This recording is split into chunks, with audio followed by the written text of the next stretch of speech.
This is a film, but not an ordinary film. This isn't a film about superheroes or soldiers or wars fought with pirates in space. No, that would be far too exciting and expensive. This is a simple story, but hopefully one that you will still find meaning in. This is the story about a watermelon.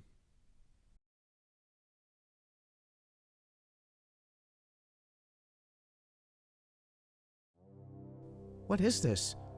A voice said in the darkness. Where am I?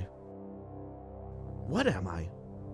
The voice pondered for a second, until it all became clear to him.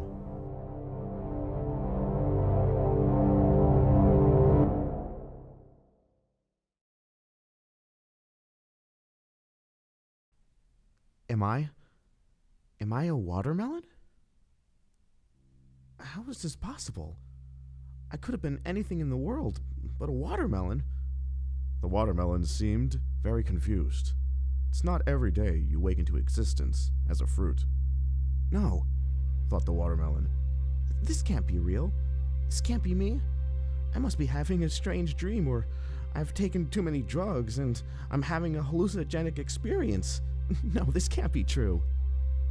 But it was true. Unfortunately for the watermelon, he was born into this world as a watermelon. No matter how much he can deny it, he is in fact a watermelon. How can this be? The watermelon thought. I am perceiving everything around me. I am thinking. I have a mind with thoughts. I am alive, but I am not a human being? I'm not even an animal. I am a fruit. I am food. Even though he was starting to comprehend what he was, the watermelon could not accept that he was just a simple watermelon. This is not fair. I've had just as much of a right to be a human being as any other consciousness in the universe. The watermelon thought. Why can't I be human? And then the watermelon had an idea it did not consider until now. Why can't I be human? I have thoughts. I have feelings. I have dreams. I have wills to live. All of those that are seen as human traits. The only thing stopping me from being seen as a human being is the fact that I am a watermelon. Well, that is not going to stop me from achieving my goal of being seen as a human being. What is that? Who are you? Said the watermelon. What are you doing? The watermelon was met with silence. The knife cuts into him deep, and the pain is unbearable. The watermelon screams in pain, but the man continues to cut. Please stop, cried the watermelon. I am like you. I am alive. The man does not reply. The watermelon feels broken. A piece of him has been removed and is being consumed by the man sitting before him.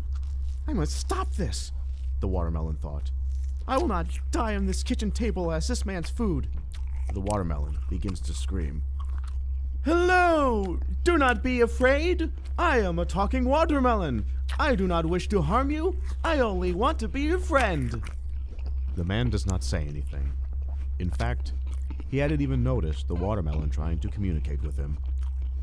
The sounds the watermelon is making are all in his mind, and he has no mouth to speak them with, for he is a watermelon. I must try a different approach, the watermelon thought. But the watermelon could not think of any other way. He tries to move, but he cannot. He tries to grab the man, but he does not have hands. He tries to write a message in his now open body, but he is unable. No matter what he does, he cannot communicate to the man that he is alive, because he is only a watermelon. Is this the end? Thought the watermelon. Is this how I die? Brought into the world only to be immediately eaten by a real person? The watermelon began to cry, and he cried more when he realized he couldn't shed tears. I only wanted to be a person. Is that too much to ask for? The choice of being something over 8 billion people already are? Why have I been forsaken? The watermelon pauses for a moment. This isn't what I wanted, but it is what I have received. If my sole purpose in this life is to be this man's food, then so be it. The pain had started to recede, and the watermelon began to sense a feeling he had not felt since he was born into this world. He watched as everything slowly began to fade. This is it, isn't it? Thought the watermelon. This is what it feels like to die. I feel good. Even though he was about to die, he felt happy, like he had accomplished his goal all along. He may not have been born a human being, and he may not have been seen as a human being, but he is about to die, knowing that his body will be passed on. His essence will be transferred through the man, and his body will become part of the human being he wanted to be. The watermelon dies, knowing that he had served a role in a grander scheme of all things. After all, he is only a watermelon.